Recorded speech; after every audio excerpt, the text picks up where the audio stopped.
ঢাকা মহানগর উত্তর স্বেচ্ছাসেবক দলের সাবেক সাধারণ সম্পাদক আজিজুর রহমান মুসাব্বিরকে গুলি করে হত্যা করা হয়েছে। গুলিবিদ্ধ হয়েছেন আনোয়ার হোসেন নামে আরেকজন। বুধবার রাত ৮টার কিছু পরে রাজধানীর বসুন্ধরা মার্কেটের পেছনে তেস্তুরি বাজার এলাকায় অজ্ঞাত পরিচয় বন্দুকধারীরা তাদের গুলি করে পালিয়ে যায়।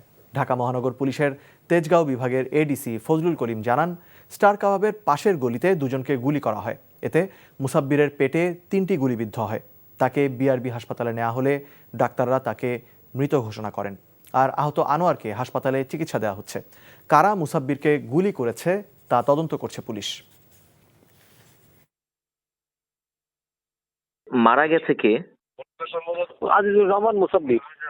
উনি মারা গেছেন না? জি মারা গেছে।